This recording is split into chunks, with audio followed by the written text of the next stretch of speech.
Ladies and gentlemen, and welcome to the Chamber of the Wraith. My name is Brian, and I apologize for the lack of E3 coverage over the past couple of days.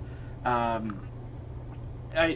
basically got to the point where there's just too much to cover. I mean, for Christ's sake, the Nintendo thing had so many reveals that made up...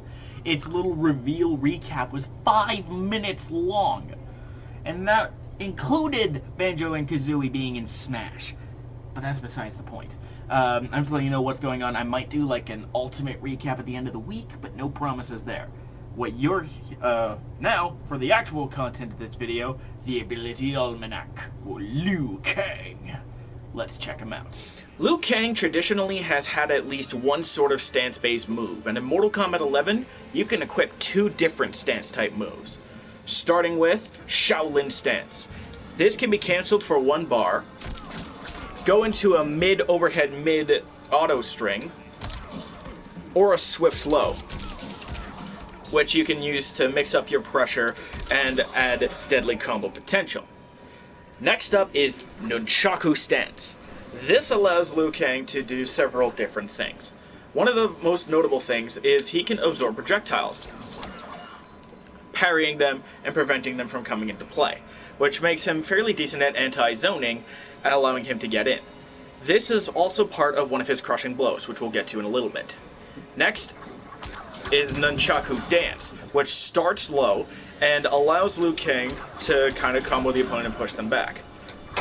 He can also cancel the stance for 1 defensive bar, and then his big move is Nunchaku Flurry.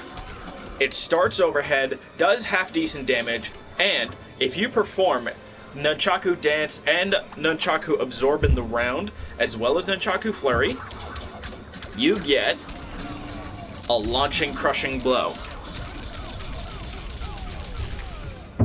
for half-decent damage. Bear in mind, I'm not, like, the best with Liu Kang, but I'm good at showing concepts. Time to move on to the next loadout. The Chosen One. Liu Kang has a move that he's never really had a type of before in Mortal Kombat history. A Command Grab. This is a true throw, truly unblockable, and it's called Kusari Slam. You can either side switch, or by holding forward, just wrench it across their neck in order to keep them there. You can also amplify it to add a little bit extra damage, and amplify the forward version to add that knee and also keep them forward. Liu Kang also has access to his classic Dragon Parry, which of course parries attacks, but can go into a pop-up situation for decent combo potential. This has a Crushing Blow, but since it's the Ability Almanac and not the Crushing Catalog, I'm not going to show you how to do all of his Crushing Blows, but you'll see in the Crushing Catalog how to Crushing Blow with the Dragon Parry for dangerous shenanigans. He also has Shaolin Vanish, another sort of teleport, but as you can see, it only teleports Liu Kang to about this range. Sweep range, standing 2 range, standing 1 range. So basically as close as you can get to the opponent without basically going nose to nose. This allows Liu Kang to get past projectiles very quickly, so a projectile, teleport, go in for shenanigans. But unlike other teleport users, he can't go behind or change range. This is the only form of the teleport you've got, which makes it relatively easy to read. Time to move on to the next loadout.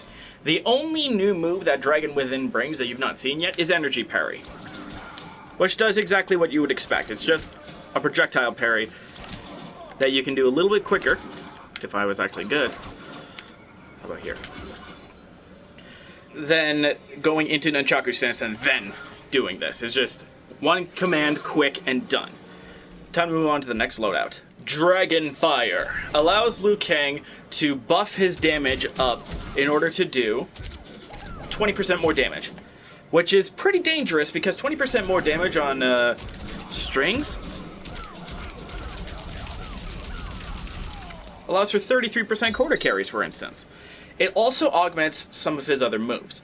Nunchaku Stance, for instance, which by the way is a 2-slot move, can be buffed in order to allow more damage, but also allow something interesting.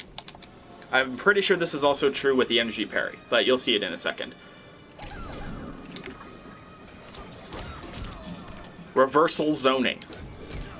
This does more damage than the standard fireball. This does actually about 9% damage on its own, but you can't really do it on your own.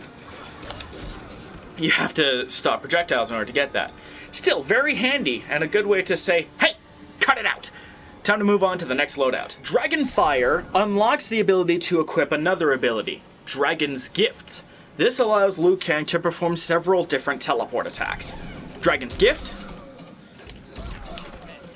Yeah. Dragon's Gift. Shaolin Strike. Shaolin Stomp. And Shaolin Trip. These are all teleports. 3 of them side switch with the opponent. And 1 of them does not, allowing you to kind of enforce pressure and keep them from doing anything crazy. Oh, so it's 80, not 90. That's okay. He also gains access to a classic, Low Fireball. It's what you expect. A low version of the Fireball, slightly more startup, and he can meter burn it for a second Fireball. The combined Fireball damage is slightly less, but that's all well and good. Now we're actually going to do something a little bit different. Starting with a recent update, Mortal Kombat 11 allows you not only to tag ability moves from a specific menu, but also test out tournament variations. This way, if you're willing to branch the gap from just random shenanigans from your friends on the couch to I want to actually learn how to play potentially a tournament level, then you can play the tournament variations to kind of get a feel for which tournament variation character you like the best. We'll start with tournament variation 1, Luo Han Quan. Pretty sure I'm saying that wrong. If I am, I apologize. This variation has access to Low Fireball, Shaolin Stance, and Dragon Parry.